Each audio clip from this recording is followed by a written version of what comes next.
Va. Ahí vamos con la clase entonces. ¿Dónde está? Acá está.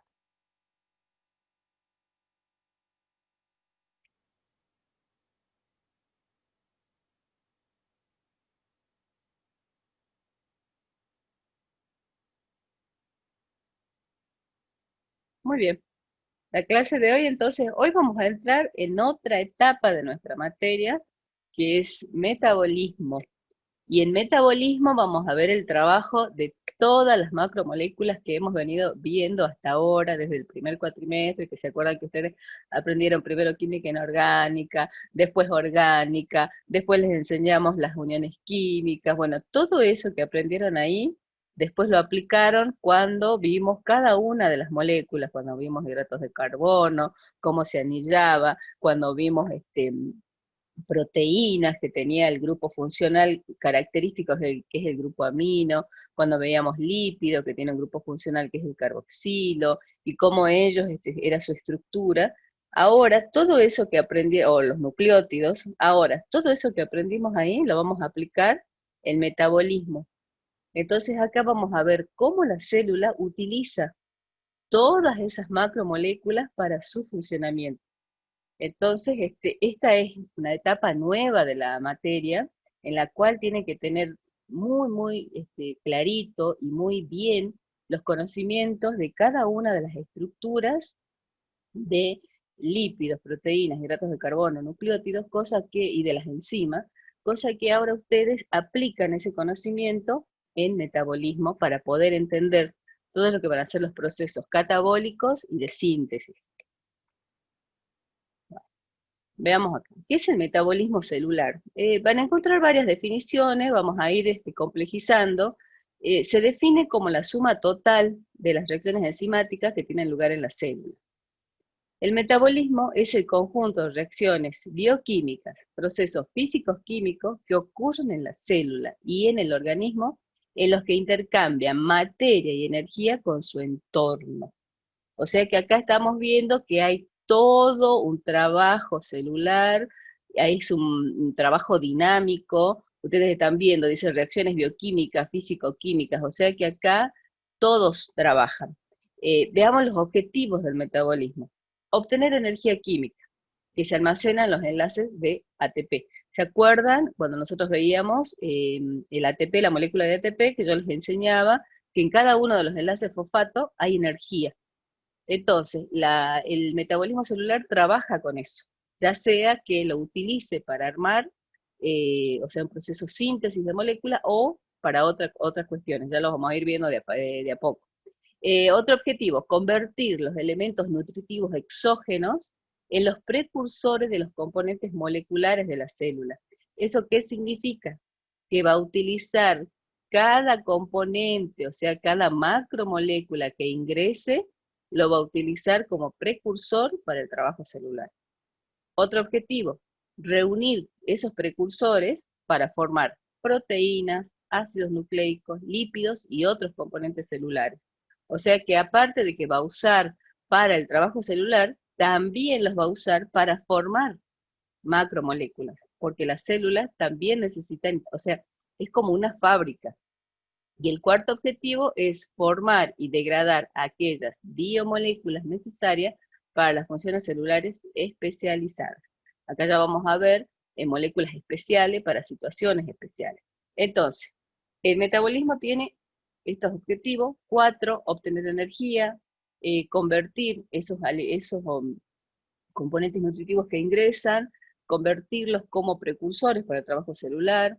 A su vez, tiene que armar proteínas, ácidos nucleicos, lípidos, hidratos de carbono, y a su vez tiene que utilizar biomoléculas para situaciones especiales. O sea que ustedes están viendo que el metabolismo celular es eh, amplio el trabajo, es todo el trabajo que hace la célula. Veamos acá. Esto que ven acá es una síntesis de lo que es el metabolismo. El metabolismo va a estar constituido por dos procesos, que es el anabolismo y el catabolismo. Y acá yo les hice un otro proceso que nosotros le vamos a llamar anfibólico o ruta anfibólica, que es como que está entre los dos, entre anabolismo y catabolismo, porque él participa en ambos procesos. Pero el metabolismo se divide en dos, anabolismo y catabolismo. Después hay una participación acá de una ruta anfibólica que la vamos a ver después, pero quiero que vayan entendiendo los tres conceptos. Ahora veamos. El metabolismo celular, entonces, es lo que estábamos hablando recién, es todo lo que es respiración celular, que se divide en anabolismo y catabolismo. En el anabolismo estamos hablando de procesos de biosíntesis a partir de sustancias sencillas que se transforman en sustancias complejas. Entonces acá tenemos las sustancias que son sencillitas, se utiliza ATP, o sea que requiere energía, y se arma una molécula compleja. Esta reacción, ya también lo vamos a ver, se dice que es una reacción endergónica, o sea que necesita energía. En el caso del catabolismo, estamos hablando de un proceso energético a partir de compuestos orgánicos más complejos, estos se van a transformar en estructuras más sencillas. Para acá tenemos, por ejemplo, una gran molécula, libera ATP cuando estas moléculas se van separando en sus componentes principales, y esto serían las moléculas más sencillitas. Este es un proceso exergónico porque libera energía. Ahora veamos entonces, ¿qué es el catabolismo? El catabolismo es la degradación enzimática por reacciones de oxidación de moléculas nutritivas relativamente grandes, por ejemplo, hidratos de carbono, lípidos, proteínas, que proceden del entorno celular o de sus propios depósitos de reservas nutritivas, hasta transformarlas en moléculas simples, por ejemplo, ácido láctico, ácido acético, dióxido de carbono, amoníaco o urea, que sería el caso de las proteínas. El catabolismo siempre va a ir acompañado de liberación de energía libre, el cual se conserva en forma de ATP. O sea, es lo que veíamos acá, grandes moléculas que por acción de un ADP más un fósforo inorgánico, esa molécula grande se va a ir separando, ¿ve? Con ayuda del ADP más fosfato inorgánico se van a ir separando. Entonces, este proceso catabólico va a liberar energía en forma de ATP. Esta parte es el proceso catabólico. Ahora veamos qué pasa con el anabolismo. En el anabolismo es la síntesis enzimática de componentes celulares relativamente grandes de la célula, como polisacáridos, ácidos nucleicos, proteínas y lípidos, a partir de moléculas sencillas.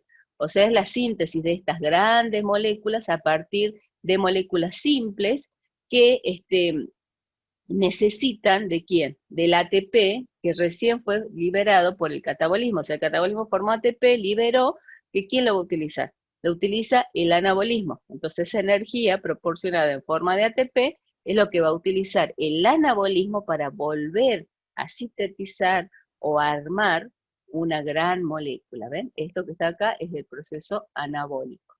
Entonces, yo a partir de moléculas sencillas y gracias utilizando ATP, voy a ir armando o sintetizando una gran molécula.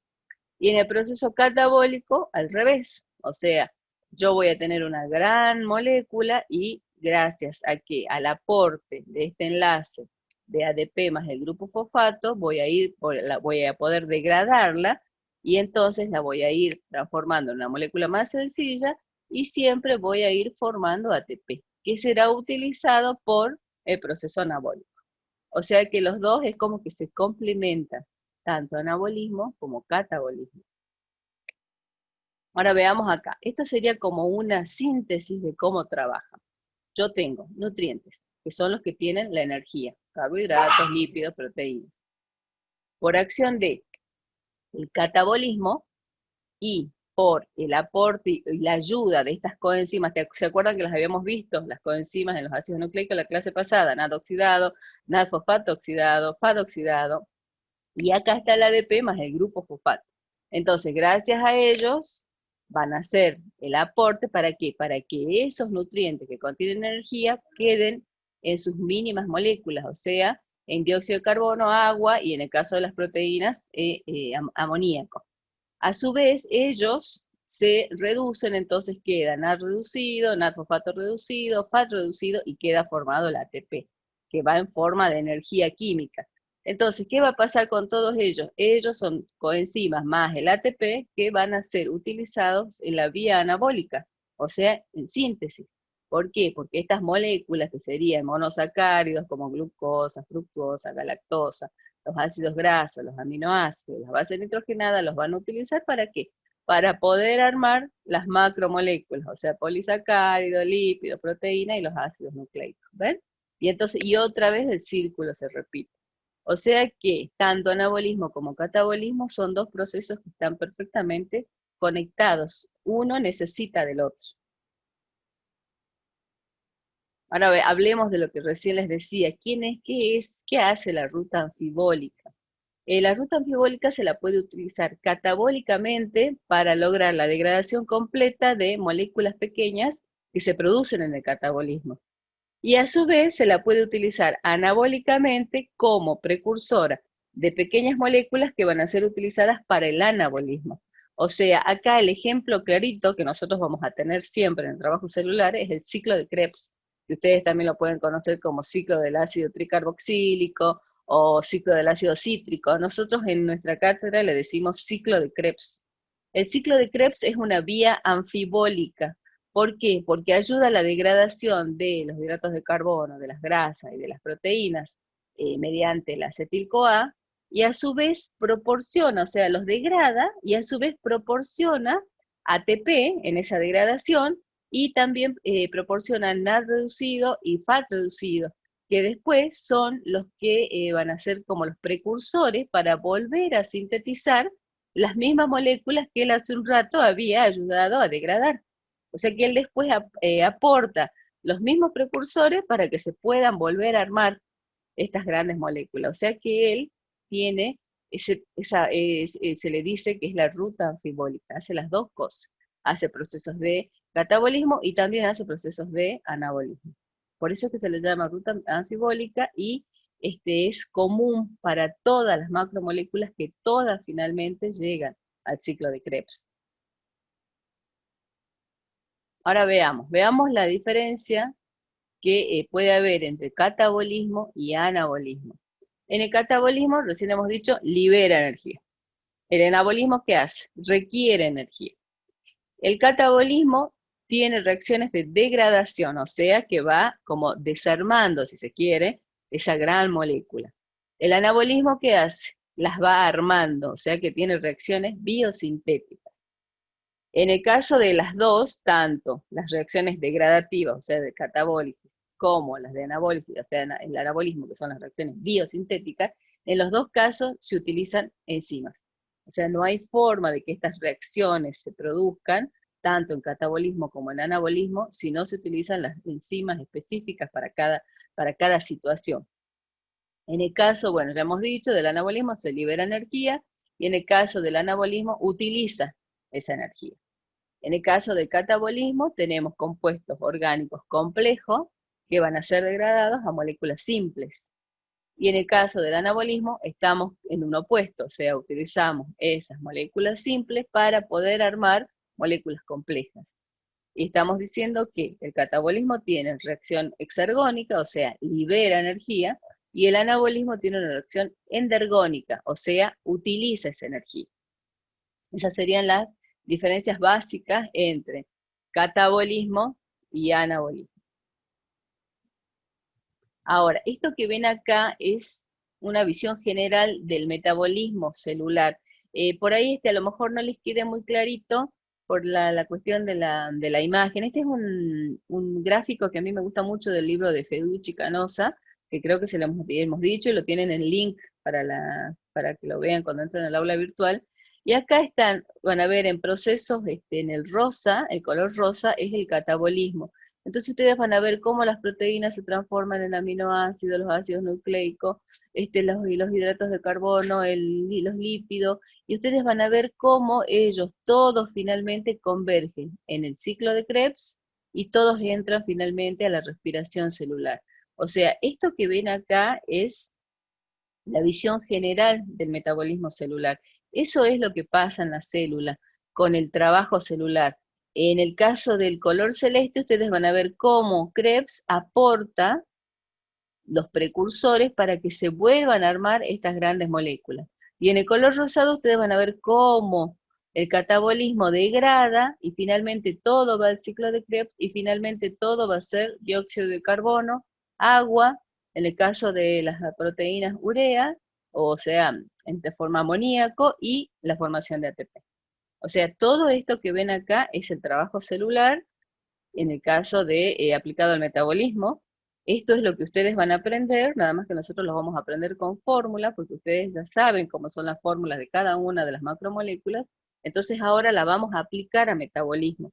Entonces ustedes van a ir viendo cómo cada molécula se va como desarmando, si se quiere, o separando uno de otro, y finalmente va a quedar una molécula muy pequeña, que es la que el cuerpo, o puede ser que lo exhale, en forma de dióxido de carbono, en forma de agua y en forma de amoníaco. O sea que todo eso que ven ahí es lo que ustedes van a aprender cuando terminen de cursar esta materia, el metabolismo celular. Bueno, una vez que hemos visto metabolismo celular, vamos a hablar de bioenergética. ¿Por qué? Porque el metabolismo celular se supone que tiene un trabajo terrible con la energía.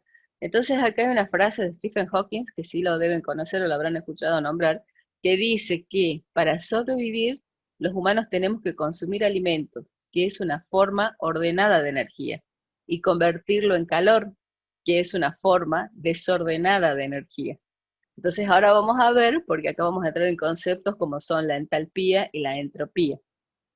A ver, tenemos acá. Decimos que la bioenergética describe la transferencia y utilización de la energía en los sistemas biológicos, que es lo que recién estábamos viendo, que es lo que hace el metabolismo, utiliza energía. La bioenergética utiliza las ideas básicas de la termodinámica, particularmente el concepto de energía libre.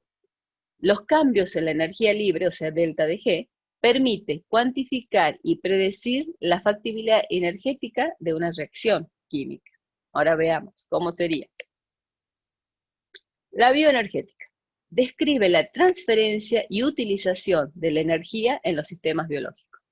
Se sustenta en los principios de la termodinámica. Entonces, acá van a entrar tres conceptos. Va a entrar la entalpía, la energía libre de Gibbs y la entropía. Si yo hablo de entalpía, voy a hablar de la cantidad de energía que un sistema intercambia con su entorno. Si hablo de la energía libre, o también se le dice energía de Gibbs, acá van a ver que dice delta de G, la energía libre es la cantidad de trabajo que un sistema termodinámico puede realizar. Y la entropía es la magnitud termodinámica que indica el grado de desorden molecular de un sistema. Entonces, la energía libre de Gibbs es una energía disponible en un momento dado, predice la espontaneidad o no de una reacción. Su delta de G, cuando es menor a 0, significa que es un proceso irreversible, espontáneo, y cuando su delta de G, o sea, cuando se mide la energía libre, si es mayor a 0, significa que es un proceso no espontáneo. Mientras la energía libre de Gibbs es igual a 0, estamos hablando de un equilibrio. Ahora, veamos esto. Entonces, ¿qué es la entropía?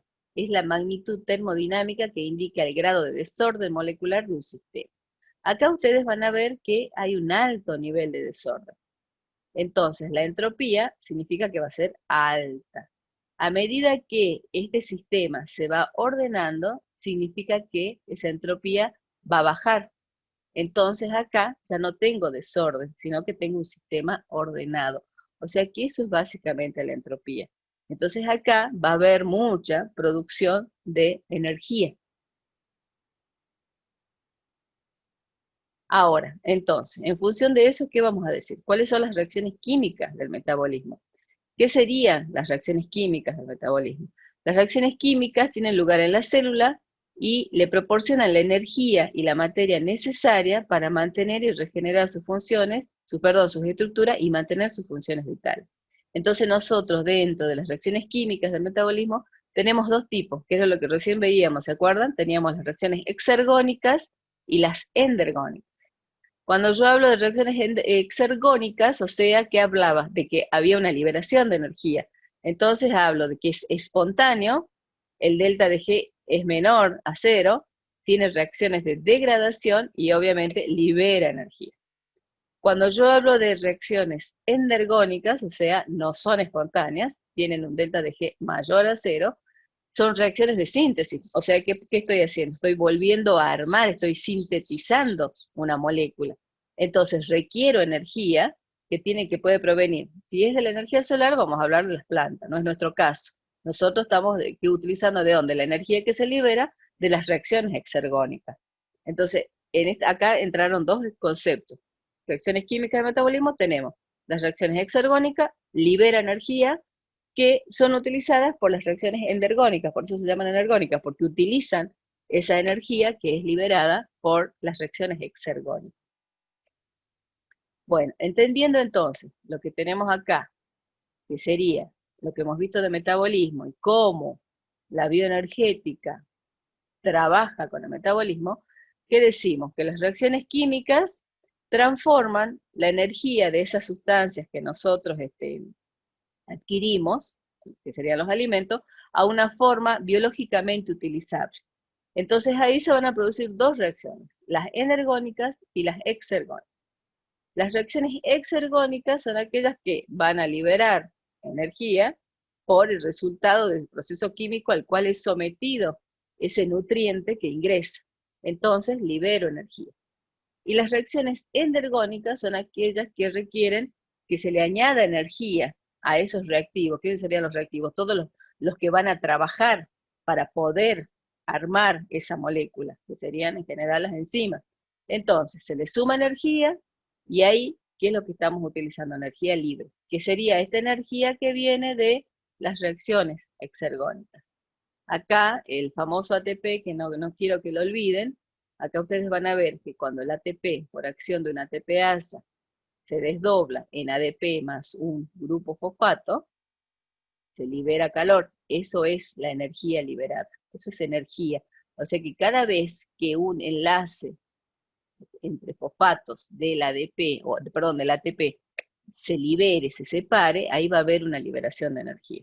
Acuérdense que el ATP tiene 3 grupos fosfatos, o sea que tiene mucha energía. Muy bien, entonces acá entramos de vuelta con el ATP, que es un compuesto de alto valor energético. Acá, no sé si lo ven bien, pero en la cartillita lo tienen bien clarito. Esta era, ¿se acuerdan? La molécula del ATP. Lo que pasa es que por ahí estas imágenes, cuando uno las agranda un poquito para la diapositiva, se diluyen. Este es el ATP en fórmula química. Acá tenemos los 3 grupos fosfato. Acá está el ATP ya sintetizado. O sea, sintetizado en el sentido de decir que digamos, una versión más cortita de esta molécula, toda con fórmulas. Entonces, sabemos que la columna vertebral de la estructura del ATP es un compuesto de carbono ordenado, pero la parte que es realmente crítica es la parte del fósforo, del trifosfato, o sea, de los 3 grupos fosfato. Estos están unidos por oxígenos entre sí, acá lo ven al oxígeno, ¿ven? Ahí tiene oxígeno, y hay oxígenos laterales, sí, que son todos ellos, ¿ven? Todos ellos más estos del medio, que son los que mantienen la unión covalente entre los 3 grupos fosfatos, en las condiciones normales en el cuerpo, cada uno de estos átomos de oxígeno tiene una carga negativa. Y como se sabe, los electrones quieren estar con los protones. Entonces, las cargas negativas se repelen entre sí.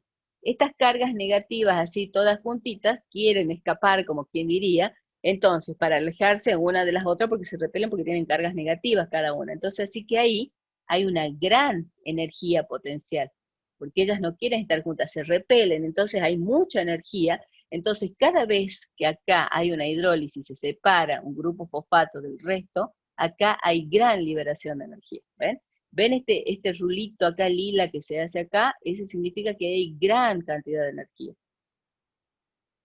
O sea que el ATP es absolutamente importante para nosotros. ¿Por qué el ATP es un compuesto de alto valor energético? Acá mírenlo, acá está resumida la formulita del ATP. Tenemos la adenina, la ribosa y los 3 grupos fosfato. Si se elimina uno de estos grupos fosfato de un extremo, quedando solo 2 grupos fosfato, la molécula va a ser mucho más estable, o sea, estamos hablando del ADP.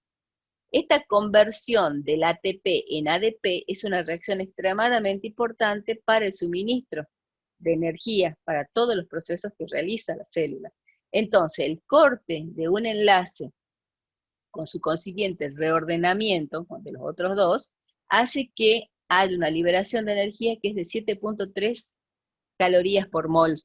O sea que cada vez que un ADP, perdón, que un ATP se le separa en un grupo fosfato, cada vez hay ahí una liberación, es lo que hablábamos recién, gran cantidad de energía contenida.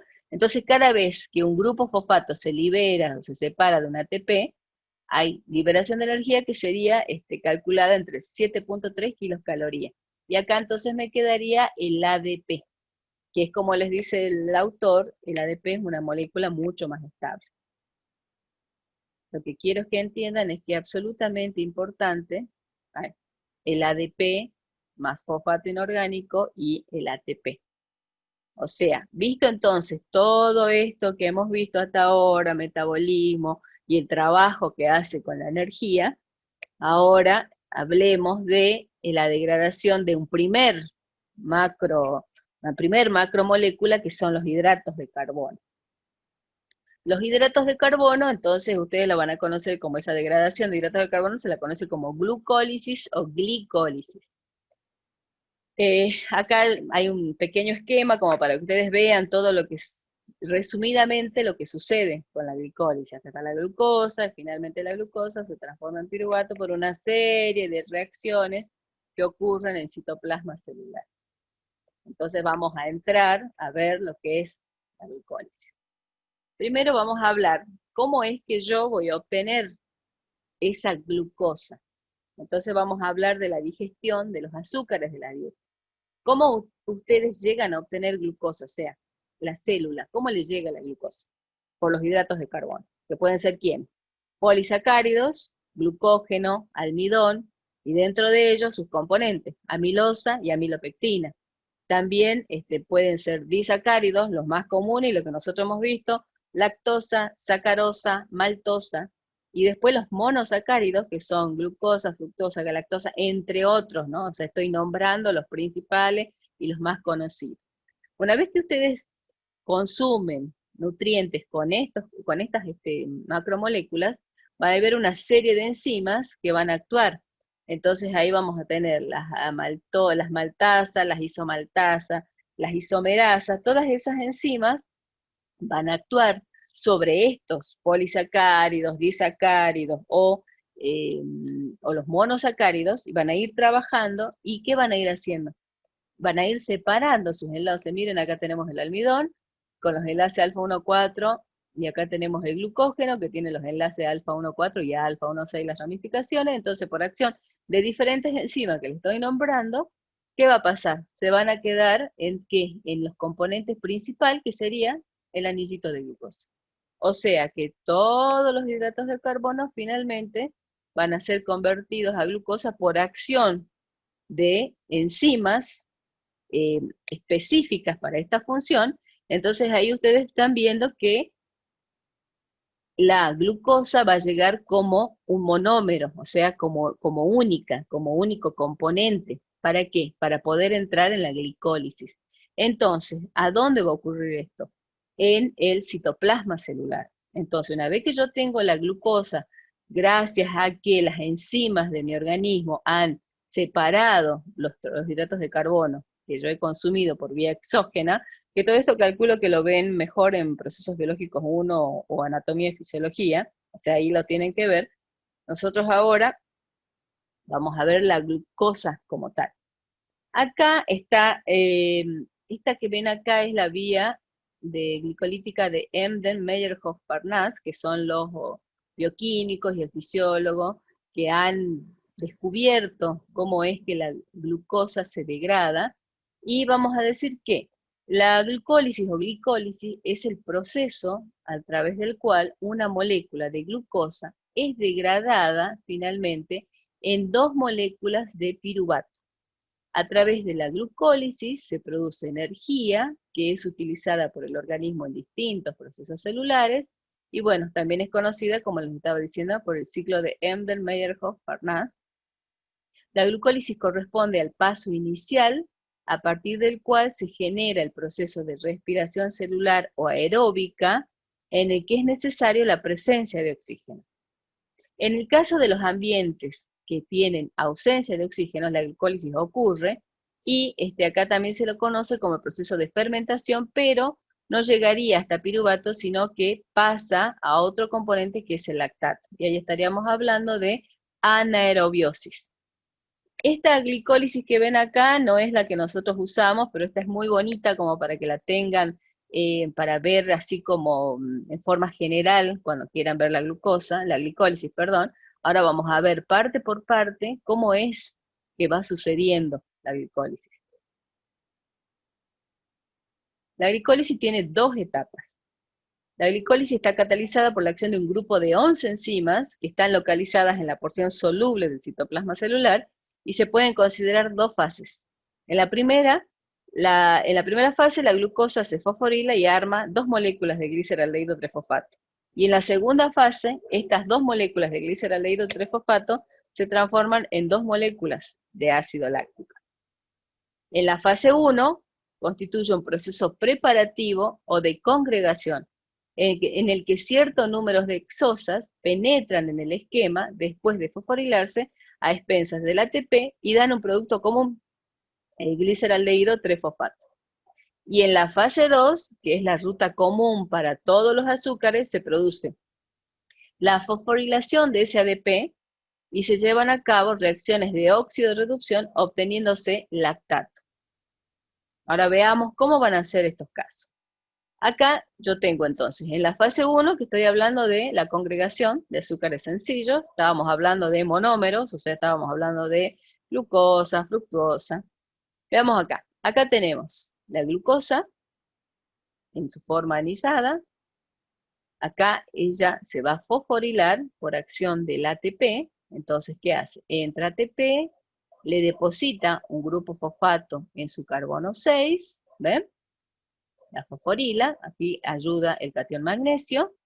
Esta reacción se dice que es irreversible y la enzima que actúa en esta reacción es una exoquinasa. Después vamos a ver por qué es irreversible.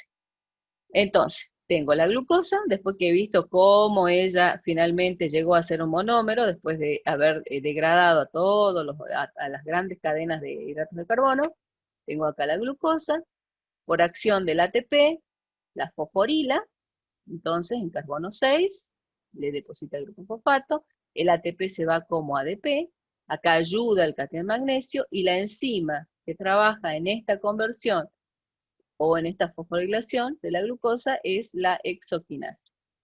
Entonces, de haber sido la glucosa, ahora se va a llamar glucosa 6-fosfato. ¿Ven?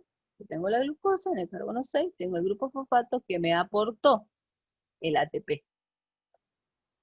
Una vez que yo tengo la glucosa 6-fosfato, esta glucosa 6-fosfato se va a convertir a fructosa 6-fosfato por acción de una enzima que se llama fosfoglucoisomerasa. Acuérdense que las isomerasas que hacían cambio de grupos funcionales. En este caso, la reacción es reversible y la enzima esta que hizo, la fosfoglucoisomerasa, ¿qué hizo? Simplemente la transformó a la glucosa 6-fosfato en su isómero, y su isómero es la fructosa 6-fosfato. Entonces ustedes van a observar que acá, cuando era glucosa 6-fosfato, no tenía el carbono 1 liberado. ¿Ven acá? Ahí está el carbono 1, y ahora con la acción de la isomerasa que la transforma en fructosa 6-fosfato, libera el carbono 1, lo deja. ¿Por qué? Porque el anillo de la fructosa es de la forma furano y el anillo de la glucosa es de la forma pirano. Entonces en la forma furano tenemos liberado el carbono 1 y el carbono 6. Entonces, ¿qué necesitaba hacer esta enzima? Simplemente transformarla en su isómero. ¿Para qué? Para poder liberar el carbono 1. Entonces sigue siendo el mismo compuesto en cuanto a cantidad de átomos de carbono, hidrógenos, oxígeno, en este caso el grupo fosfato, sí, nada más que ahora se llama fructosa 6-fosfato. ¿Qué pasa con la fructosa 6-fosfato? Entonces yo tengo acá la fructosa 6-fosfato recién convertida por acción de la isomerasa Va a venir una enzima que es una quinasa. En general, las quinasas son las que siempre actúan cuando hay intervención del ATP. Entonces va a venir la fosfofrutoquinasa, va a aportar un grupo fosfato en ese carbono 1 que recién fue formado por la fructosa, porque la fructosa lo tiene liberado, entonces le aporta, ¿ven? El otro grupo fosfato. Entonces, de haber sido la fructosa 6-fosfato, ahora pasa a ser la fructosa 1,6-difosfato. Esta reacción es irreversible también. Siempre que hay intervención del ATP, siempre son reacciones irreversibles y siempre actúa la quinasa, en este caso la fosfofructoquinasa. Así convertida la fructosa 1,6-difosfato, acá la vemos en fórmula lineal, ¿la ven? Acá está la fructosa 1,6-difosfato. Van a ver que tiene tanto en el carbono 1 un grupo fosfato como en el carbono 6 un grupo fosfato, tal como era cuando estaba anillada. Va a venir una enzima que va a producir la escisión, o sea, la va a cortar, que es una aldolasa, que en realidad se llama fructosa 1,6-difosfato gliceraldehído liasa. O sea, ustedes ya saben, si es liasa, cuando estudiábamos enzima, ustedes saben que si es liasa, va a haber un proceso de lisis, o sea, de escisión. Entonces la va a cortar. Por eso era que quería transformarse en fructosa 1,6-difosfato, porque después se tenía que separar en dos compuestos fosfatados. Entonces, por acción de esa aldolasa, que es una liasa, esta reacción es reversible. Entonces, ¿qué va a pasar? Hay una escisión, se corta, entonces se va a formar por este lado la dihidroxiacetona fosfato y por este lado el gliceraldehído 3-fosfato. ¿Ven? Se produce la escisión, entonces por un lado quedan, de haber sido la fructosa 1,6-difosfato, queda separada en dos, entonces va a quedar en dos compuestos de 3 átomos de carbono cada uno con un grupo fosfato. Uno va a ser la dihidroxiacetona fosfato, que ahí le ven el carbonilo ceto, y la otra va a ser el gliceraldehído 3-fosfato, que ahí le ven el carbono, perdón, el grupo carbonilo aldehído. Entonces, eso es lo que hizo, se transformó en dos moléculas de 3 átomos de carbono. Ahora, ¿qué es lo que pasa? La dihidroxiacetona 3-fosfato, por acción de una isomerasa, en este caso la triosa fosfato isomerasa, ¿qué va a hacer? Se va a transformar en su isómero, que sería el gliceraldehído 3-fosfato. ¿Ven? Simplemente hay un cambio de grupos funcionales, entonces se transformó en gliceraldehído 3-fosfato, entonces ¿qué pasó? Al ser transformado en gliceraldehído 3-fosfato, yo ya tenía uno y ahora tengo dos. Entonces, esta dihidroxiacetona 3-fosfato más este que tenía acá, entonces ahora yo voy a tener dos moléculas de gliceraldehído 3-fosfato. O sea que en la fase 1 de la glicólisis, cuando la glucosa empieza a ser degradada, en esta primera fase, yo voy a obtener dos moléculas de gliceraldehído 3-fosfato. Y hasta acá, ustedes han visto que utilicé 2 ATP para poder hacer esto. Muy bien. Ahora pasemos entonces a la segunda fase, o sea, ya tengo las dos moléculas de gliceraldehído 3-fosfato. ¿Qué va a pasar ahora? Entonces acá tengo la fase 2, que es una ruta común de todos los azúcares, y acá entran a trabajar los procesos de óxido-reducción. Entonces, yo acá, este 2 que ustedes van a ver siempre delante de todas las moléculas, significa que son dos productos, o sea, son dos moléculas.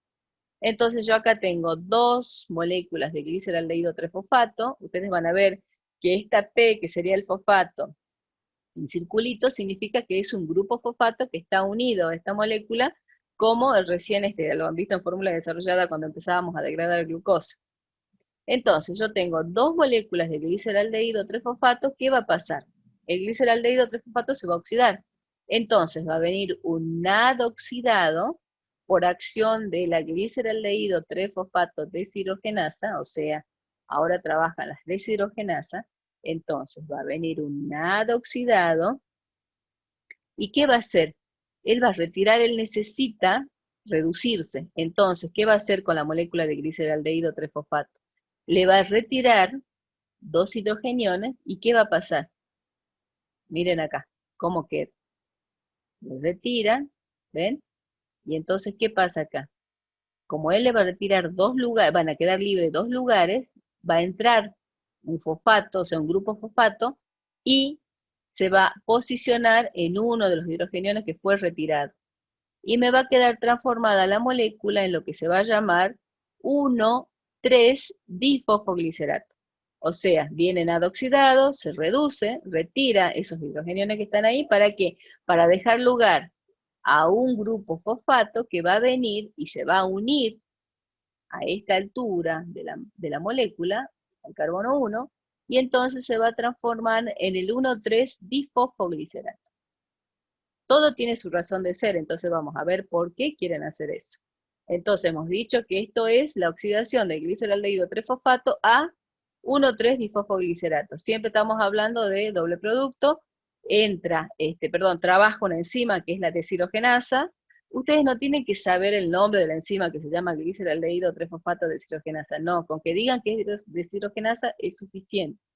Entra el NAD oxidado, sale reducido, ¿pero por qué? Porque necesita que ese grupo fosfato pueda ingresar a la molécula y también formar parte. Por eso es que ahora se va a llamar 1,3-difosfoglicerato. Bien, formado el 1,3-difosfoglicerato, ¿qué va a pasar acá? Acá va a venir una enzima que es la quinasa, que ustedes saben que la quinasa trabaja cuando hay ATP. Entonces, esta enzima se llama fosfoglicerato quinasa, pero si ustedes le dicen quinasa está perfecto. Esta también es una reacción reversible. Viene ADP, acuérdense que estamos hablando de 2 moléculas, ¿no? Viene ADP, le aporta, ¿qué cosas? Perdón, no le aporta nada, perdón, le retira el grupo fosfato de carbono 1, ¿ven? Y lo transforma en el 3-fosfoglicerato. Entonces, es una reacción reversible, actúa la quinasa y el 1,3-difosfoglicerato se transforma en 3-fosfoglicerato. También estamos hablando de doble producto. ¿Qué pasa con este 3-fosfoglicerato?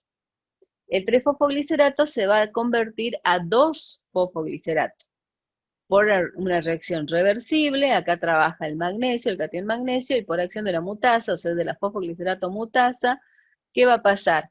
La mutasa simplemente hace eso, cambia de lugar. Entonces, va a cambiar de lugar el grupo fosfato y lo va a pasar a carbono 2. Entonces, de ser el 3-fosfoglicerato por acción de esta mutasa en una reacción reversible, ese fosfoglicerato ahora va a ser 2-fosfoglicerato. ¿Qué significa? Que el grupo fosfato va a estar en carbono 2. Una vez que tengo el 2-fosfoglicerato, este fosfoglicerato, 2-fosfoglicerato, va a dar lugar a la formación del fosfonolpiruvato. ¿Por qué? Va a venir una enzima que es la enolasa, va a haber se va a retirar va a formar una molécula de agua y que se va a retirar, entonces va a producir este doble enlace que ustedes ven acá, y es por eso que se va a transformar en el fosfonolpiruvato. Siempre estoy hablando de doble producto. Entonces, cuando tengo el fosfonolpiruvato, ¿qué va a pasar acá? Este fosfonolpiruvato va a haber una transferencia del fosfonolpiruvato al ADP, ¿de qué cosa? De su grupo fosfato. O sea, entonces va a ingresar ADP, le va a retirar su grupo fosfato, ese ADP se va a transformar en ATP y este fosfonolpiruvato se va a transformar en piruvato. O sea, siempre estamos hablando de que cada vez que trabaja el ATP, trabaja ¿qué enzima? Las quinasas. Entonces, por acción de la piruvatoquinasa, esta reacción, ¿qué le va a pasar? Va a entrar el ADP, le retira el grupo fosfato, él se transforma en ATP y acá queda convertido el fosfonolpiruvato en piruvato. Esta reacción es irreversible. ¿Ven? Entonces hasta ahí yo he obtenido, desde glucosa que empecé y pasé por la fase 1 hasta la fase 2, obtuve piruvato. Ahora veamos, este piruvato puede transformarse a lactato en condiciones anaeróbicas, ¿sí? Entonces, ¿qué va a pasar? Ese piruvato, por acción de la lactato deshidrogenasa, con que digan deshidrogenasa está bien, va a venir este NAD reducido, que yo ya lo tenía de otra reacción, que ya la vamos a ver, ¿qué pasa? va a reducir y se va a transformar, él se va a reducir al piruvato y él se va a oxidar, entonces el NAD se va a oxidar y lo va a transformar a ese piruvato en lactato. Entonces, por acción de un NAD reducido, ese piruvato queda transformado en lactato. Entonces, ese NAD queda oxidado. Ese NAD oxidado que ustedes ven ahí es el que va a ser utilizado después en la fase 2, allá con el fosfoglicerato, ya lo vamos a ver, cómo es que después ese NAD trabaja. Entonces, hasta acá yo tengo que el piruvato se transforma en lactato por acción de la deshidrogenasa, un NAD reducido ingresa y queda oxidado ese NAD reducido, y esta reacción se produce en condiciones anaerobias, o sea, cuando no hay oxígeno. Entonces, ahora veamos acá. Este sería el esquema final de la glicólisis. Miren, hemos empezado desde lo que teníamos acá, glucosa, que ha ido pasando. La glucosa se ha ido degradando, glucosa 6-fosfato, fructosa 1,6-disfosfato, gliceraldehído 3-fosfato, que acá ya ellos, acuérdense que se transformaban en doble producto. ¿Por qué? Porque esta dihidroxicetona también por acción de la isomerasa se transformaba en gliceraldehído 3-fosfato y ahí yo ya tenía doble producto. Ese gliceraldehído 3-fosfato, cuando se transforma a 1,3-disfosfoglicerato, necesita de un NAD. Ese NAD, que es un NAD oxidado, cuando lo transforma el gliceraldehído 3-fosfato en 1,3-disfosfoglicerato, ese NAD queda reducido. Ese NAD reducido es el que es utilizado en esta conversión de piruvato a lactato. Entonces, ese NAD reducido ingresa, transforma el piruvato en lactato por acción de la deshidrogenasa y ese NAD vuelve a quedar oxidado. Ese NAD oxidado es el mismo que se vuelve a utilizar acá en la conversión de gliceraldehído 3-fosfato a 1,3-disfosfoglicerato. Entonces, ese NAD oxidado se reduce en esta conversión y vuelve a ser utilizado en la conversión de piruvato a lactato. ¿Ven? Entonces, el piruvato se transforma en lactato en condiciones anaeróbicas. Si nosotros solo hablamos de condiciones aeróbicas, que es la normalidad de nuestras células cuando trabajan, que es la respiración celular, simplemente queda en piruvato. Entonces nosotros acá vamos a reconocer dos tipos de glicólisis. La glicólisis anaerobia, que es cuando el piruvato se utiliza para la formación del lactato, y la glicólisis aerobia, que es cuando el piruvato se utiliza para dar acetil-CoA, o sea, este piruvato que ustedes ven acá nunca se va a convertir en lactato porque es una glicólisis aerobia. Entonces este piruvato va a ingresar a mitocondria y va a trabajar y se va a transformar finalmente en acetil-CoA. Entonces yo tengo que tener en cuenta esas dos situaciones celulares. Cuando sea sin oxígeno, o sea anaeróbico, entonces yo sí voy a tener formación de lactato. Y cuando sea aeróbico, nunca se va a formar lactato y ese piruvato va a ingresar en mitocondria, como tal, piruvato como tal, ingresa a mitocondria para hacer después acetil-CoA. Eso bien importante. Entonces, hagamos la ecuación de la glicólisis. Si yo voy a hablar de una glicólisis anaerobia, o sea, sin oxígeno, entonces sí va a haber lactato, entonces yo voy a decir que la glucosa más 2 ADP y más 2 fosfatos inorgánicos se transformó finalmente en 2 moléculas de lactato, 2 moléculas de ATP y 2 moléculas de agua.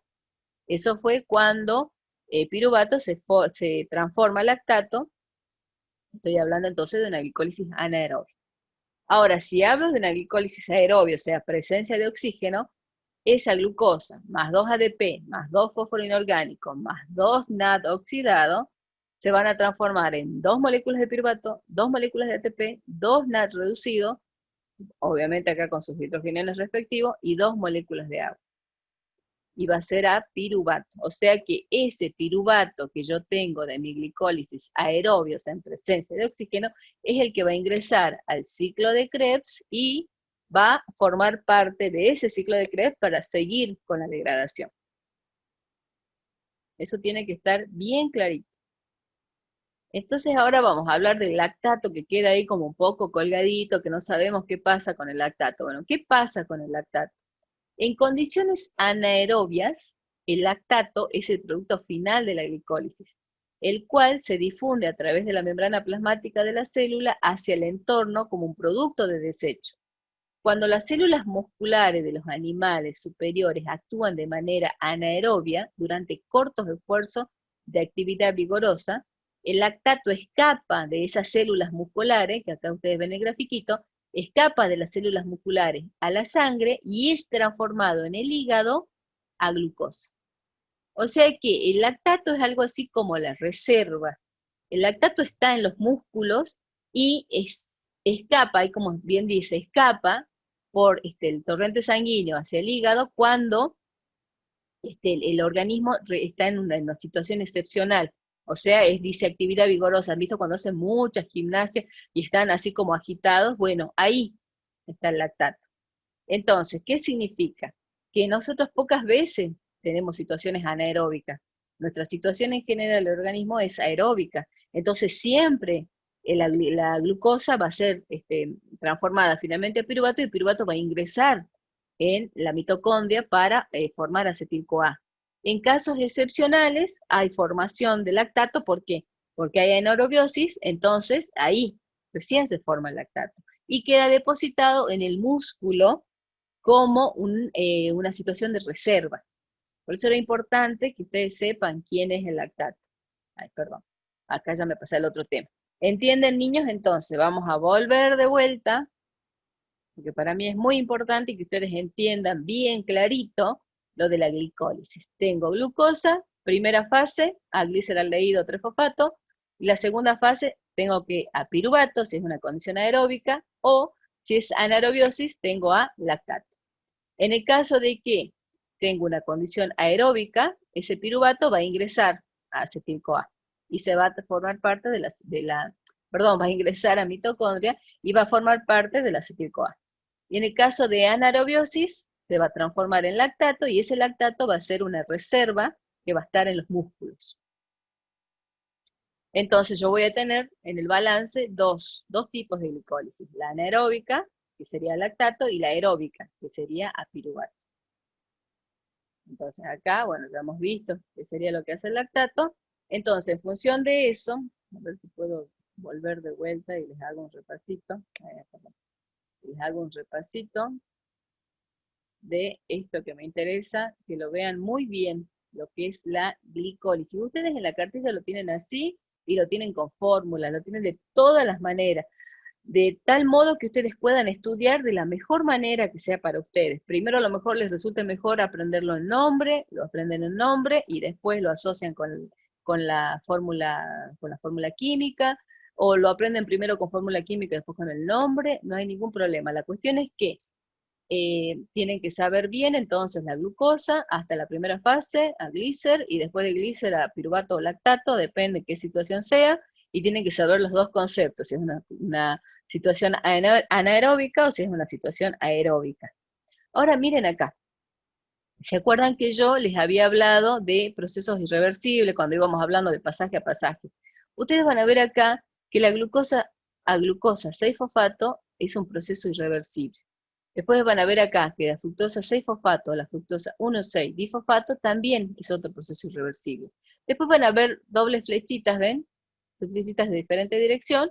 Y después van a llegar acá al fosfonol piruvato, a piruvato, que también hay una flechita que me indica un proceso irreversible.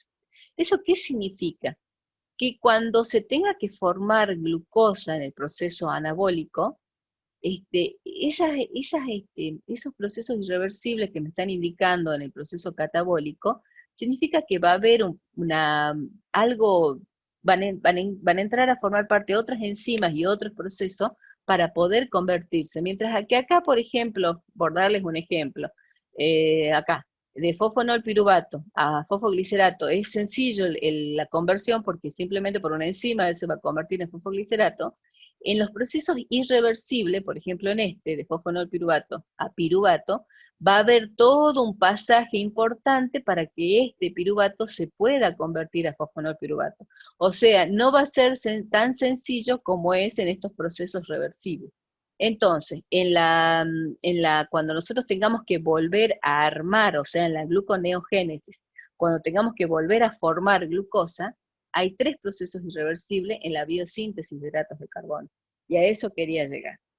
Entonces, Cuando yo hablo de biosíntesis de hidratos de carbono, estamos hablando de la gluconeogénesis, que es la ruta que utilizan las células para sintetizar moléculas de glucosa. Entonces dice que esta ruta comparte una serie de reacciones con la glicólisis, que es lo que le estaba diciendo recién, concretamente, y son 3 pasos irreversibles, los pasos opuestos y especiales. La gluconeogénesis va a permitir sintetizar glucosa a partir de piruvato por un proceso anabólico con una importante inversión de energía, un ATP y un GTP, y también, bueno, está hablando que también se puede sintetizar glucosa a partir de otros compuestos no glucídicos como aminoácidos y como el lactato. ¿Se acuerdan que le decíamos que estaba en reserva en los músculos, como el glicerol o intermediarios del ciclo de Krebs? Que se acuerdan que les decía que el ciclo de Krebs interviene en los dos procesos, tanto anabólico como catabólico. Entonces, la gluconeogénesis significa que se va a sintetizar glucosa a partir de piruvato. Veamos cómo. Acá, en la formación del fosfonol piruvato, desde el piruvato, o sea, yo tengo que convertir ese piruvato a fosfonol piruvato. Entonces, ¿se acuerdan que es el esquemita que recién les mostré? Que acá yo tenía el proceso irreversible, o sea que acá hay algo especial que voy a necesitar para formar piruvato, o sea, para que el piruvato me ayude a la formación de glucosa, y acá lo primero que tiene que hacer el piruvato es volverse a transformar en fosfonol piruvato para poder continuar con esa ¿se acuerdan que veníamos con esa glicólisis? Bueno, ahora vamos a ir en un proceso opuesto, vamos a ir armándose, vamos a ir al revés, vamos a ir subiendo. Entonces yo necesito que ese piruvato se transforme a fosfonol piruvato. Entonces, ¿cómo va a ser ese piruvato? Va a ingresar, esto que ven acá es una mitocondria, va a ingresar a mitocondria y por acción de una carboxilasa, este piruvato va a venir el ATP y lo va a transformar en oxalacetato. Ese oxalacetato, por acción de la malato deshidrogenasa, va a entrar un NAD reducido y se va a transformar en un NAD oxidado y lo va a transformar a malato. Ese malato va a salir de mitocondria, otra vez a citoplasma celular, y por acción de una malato deshidrogenasa, que ya estaríamos hablando de, acá dice citosólica, o sea, ¿qué significa? Citoplasma celular. Entonces ese malato, por acción de un NAD oxidado, que se va a transformar en NAD reducido, ese malato se va a transformar en oxalacetato. Ese oxalacetato, por acción de un GTP, o sea que acá hay gran energía, viene un GTP, le aporta energía y se transforma él en GDP, acá hay liberación de dióxido de carbono, entonces ese oxalacetato se va a transformar recién en piruvato. O sea que yo acá tengo yo un proceso bastante largo en cuanto a una serie de reacciones que ese piruvato va a tener que sufrir para poder transformarse en fosfonol piruvato. Por eso es que esa reacción se le llama irreversible, porque no es tan sencillo que sea piruvato y sea fosfonol piruvato por acción de la sola enzima. No, sino que ustedes ven que este piruvato debe ingresar a mitocondria, transformarse en oxalacetato, después transformarse en malato, ese malato salir a citoplasma celular, transformarse de vuelta en oxalacetato y recién ese oxalacetato por una serie de intervenciones del GTP se puede transformar a fosfonol piruvato. Entonces, esta es la primera reacción irreversible dentro de la biosíntesis de hidratos de carbono. Entonces, acá tenemos la conversión de piruvato a fosfonol piruvato con una serie de reacciones en las que intervienen varias enzimas. Entonces, si yo vuelvo a mi esquema de acá, entonces yo acá con el proceso que acabo de hacer el piruvato, ya se transformó a fosfonol piruvato, entonces continúo. Ese fosfonol piruvato se va a transformar a fosfoglicerato, al 2, al 3, al 1,3, y ahí van a seguir porque acá no hay reacciones irreversibles, ¿ves? Hasta que llegue a fructosa 1,6-difosfato. Acá tengo la segunda reacción irreversible, entonces voy a la segunda reacción irreversible, que es la conversión de la fructosa 1,6-difosfato a fructosa 6-fosfato. Entonces, acá está clarito que obviamente se tiene que deshacer de un grupo fosfato, entonces, acá hay una liberación de grupo fosfato, ¿por qué? Porque acá actúa la enzima que se llama fructosa 1,6-difosfatasa, Entonces, libera un grupo fosfato y hay el ingreso de una molécula de agua. Entonces, la fructosa 1,6-difosfato se transforma a fructosa 6-fosfato. Acá hay una reacción hidrolítica por la que se elimina ese grupo fosfato, ¿ven?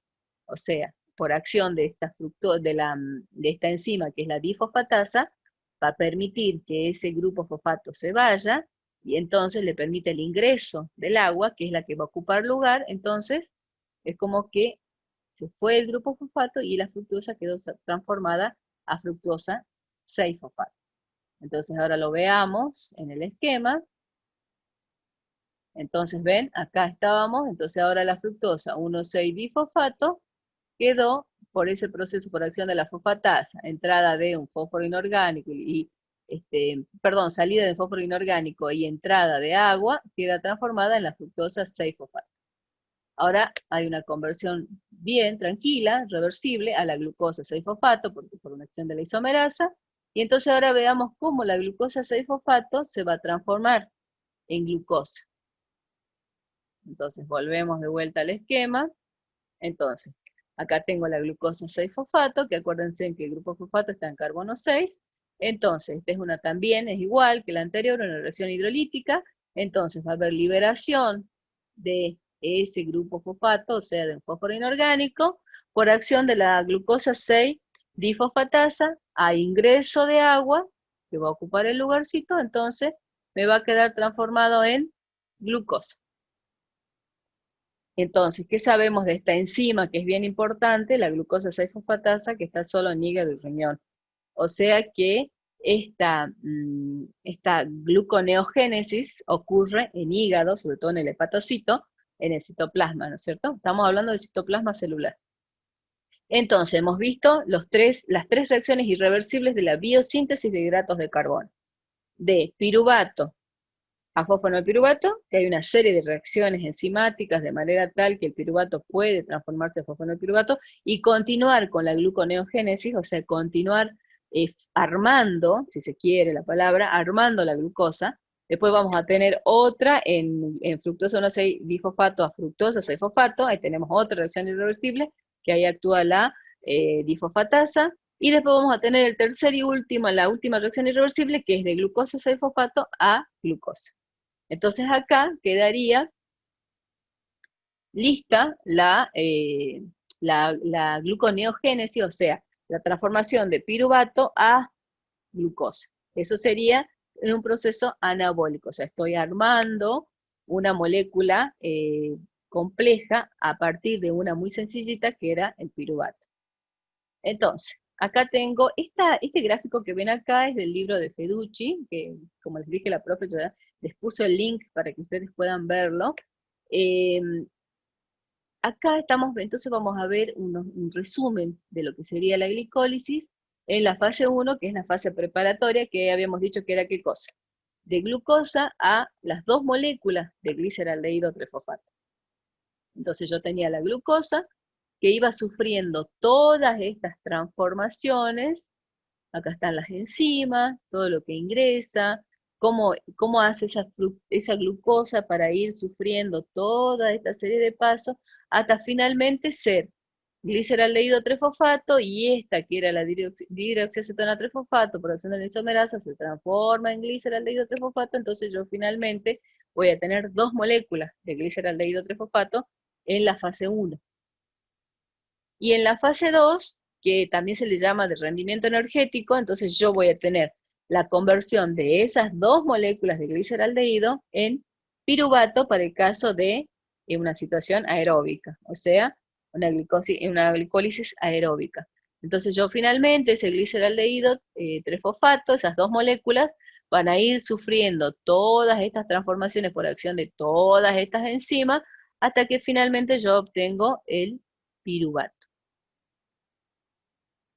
Entonces, esto que ven acá serían todas las rutas metabólicas que están interconectadas.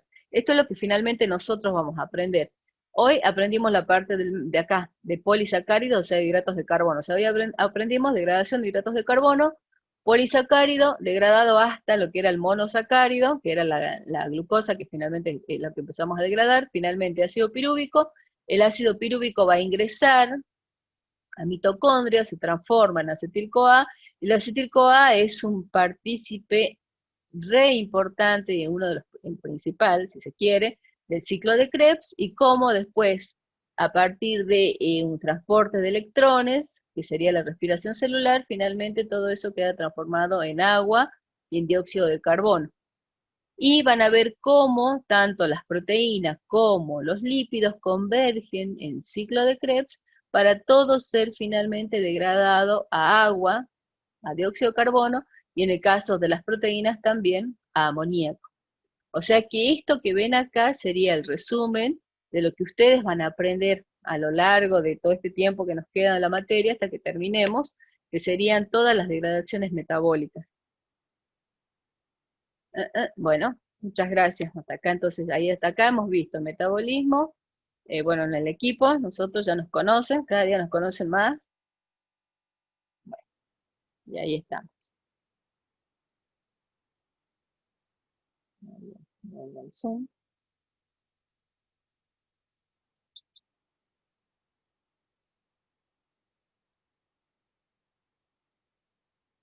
Ahí está. Muy bien, niños.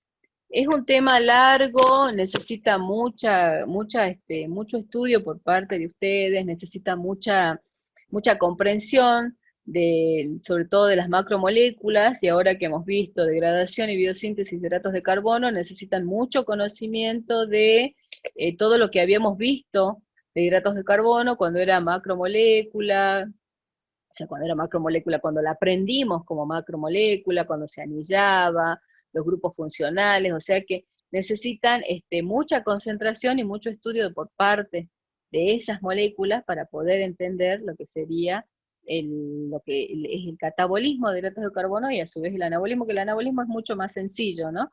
Ya una vez que ustedes aprenden bien catabolismo de hidratos de carbono, ya, o sea, la glicólisis, ya después de ahí es más sencillo biosíntesis. No sé, profe María o profe Josefina, si quieren hacer algún aporte, algo que se me haya pasado a mí. Nada, profe. Bueno, chicos, ¿quieren hacer alguna pregunta, algo que no les ha quedado claro? Ya saben que tienen los Meet para cualquier consulta, nosotros les damos todos los días, hay Meet, entonces consultas por Google Meet, o sea que las pueden pedir, no hay ningún problema, o como también les explica la profe, escriban en el foro, si es más rápido para ustedes, nosotros le contestamos inmediatamente, o bueno, en un proceso de 12 horas ya le contestamos, lo que necesiten. Ahora necesitan hacer alguna pregunta, pronto esta parte, este capítulo de metabolismo, degradación y biosíntesis de hidratos de carbono, ya se la vamos a poner en el aula virtual, así como esta parte de la teoría. ¿Cómo recomiendo estudiar estos temas? Por eso les decía, tienen que tener un buen manejo de las fórmulas cuando estudiaban el capítulo de hidratos de carbono. Una vez que tienen así como bien las fórmulas, sobre todo las anilladas, y tienen que también tener también un buen manejo de la parte orgánica, de la química orgánica. Entonces ustedes van a ir viendo que en la cartilla, en cualquier libro, pero en la cartilla sobre todo nosotros le hemos puesto así paso a paso cómo se van transformando cada una de las moléculas. Entonces ustedes con un papel y lápiz y con la cartilla o con un libro se sientan y empiezan a estudiar y van dibujando la fórmula y van viendo las transformaciones. Entró un ATP, entró un ADP, entró un AD oxidado, entró un AD reducido, ¿qué pasó? ¿Qué me dejó? ¿Qué me quitó? ¿Qué enzima actuó? Entonces, en función de eso, ustedes van a ir entendiendo por qué esa molécula se transformó en otra. Entonces, es importante el paso a paso. Van paso a paso con un papel y lápiz y así lo van escribiendo. No intenten estudiarlo de memoria como si fuera un texto porque no va a salir. Sí o sí lo tienen que estudiar con el papel y lápiz y escribiendo la fórmula.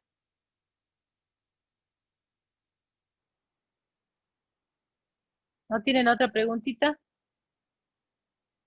Y esto, lo que también el consejo, vayan estudiándolo ahora, ¿no? Paso a paso. No deje que se les junte muchos con muchos conocimientos, porque si no después va a ser mucho para estudiar y ahí va a ser más difícil, porque son muchas fórmulas. Entonces usted No, este tema no entra en el parcial, no se preocupe, no va esto en el parcial.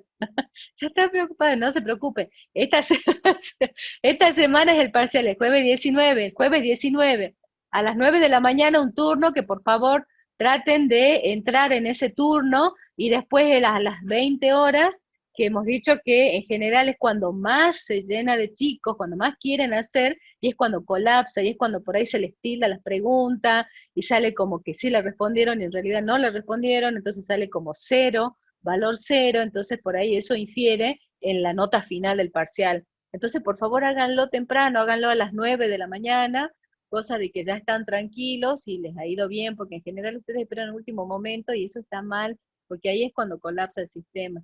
Entonces, por favor, a mí se me había ocurrido así como una idea, por decirles, porque son más o menos la misma cantidad. En la mañana pueden entrar los chicos de nutrición y en la tarde los de enfermería. No le hace en el sentido de decir, ay, bueno, pero tengo más tiempo para estudiar. Chicos, si ya han venido estudiando, está todo bien. Y si no han venido estudiando, o sea, unas horas no va a hacer la diferencia, les aseguramos. O sea que traten de aprovechar el primer turno. ¿Qué otra preguntita, profe? Profe, ¿quieren aconsejarle algo a los chicos? Profe María, profe José. No, No, ah, está todo bien, Claudia, todo lo que dijo, así que no hay problema. Los esperamos el jueves en los dos horarios. ¿Quieren hacer usted, profe Josefina? ¿Quieren agregar algo? Estén tranquilos, chicos, el parcial va a ser sencillo, no hay ninguna cosa extraña, el parcial son siempre las mismas preguntas que ustedes ya han ido viendo en los teóricos, en la cartilla, es lo mismo, solo que tienen que estudiar. ¿Sí, profe Mari? Sí, además con los estudiantes de nutrición ya es nuestro quinto parcial, así que bueno, ya saben cómo trabajamos y bueno, venimos haciendo lo mismo, o sea, no va a haber ningún problema en ese sentido.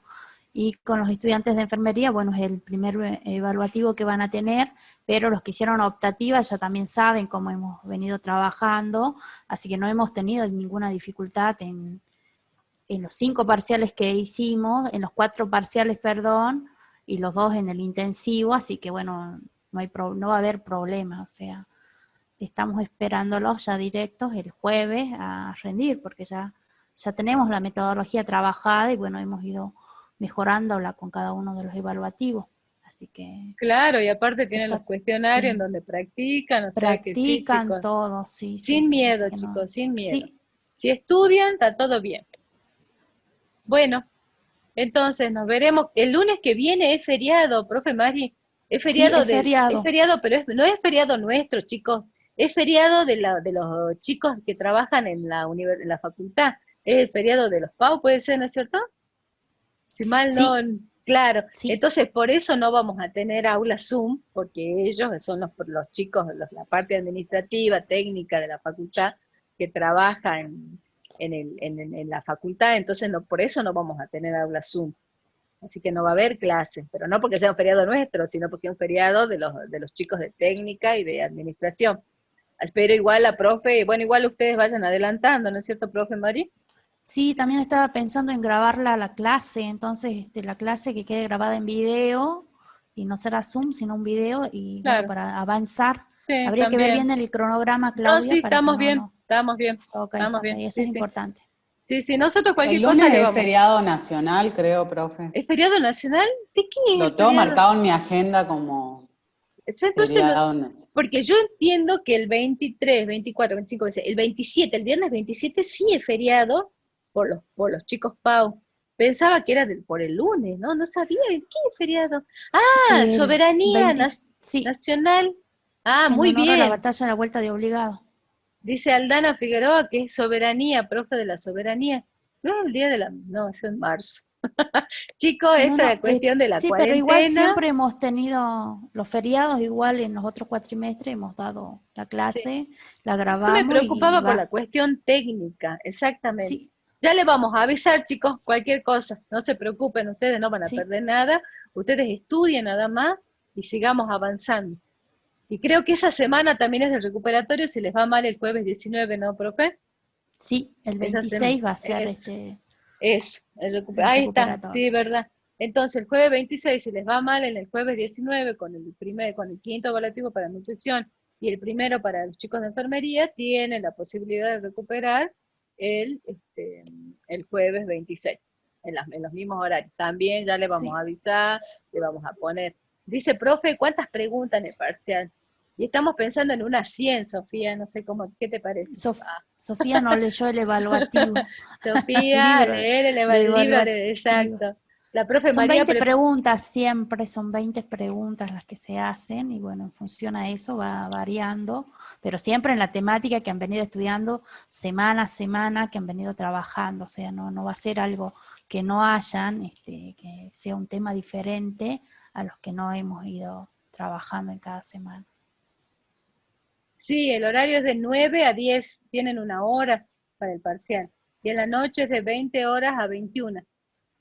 Algunas sí, múltiple choice, depende, puede ser múltiple choice para decir verdadero o falso, depende. Así igual que más o menos como el cuestionario. O sea, ya como venían haciendo los evaluativos, chicos, nada difícil. Todo, si han estudiado, va a ir todo bien, todo va a fluir. O sea, es como que Sí, algo que ya tienen ya incorporado en su cerebro. Bueno, estamos entonces. De nada, Sofía. Estamos entonces, chicos, nos estamos viendo.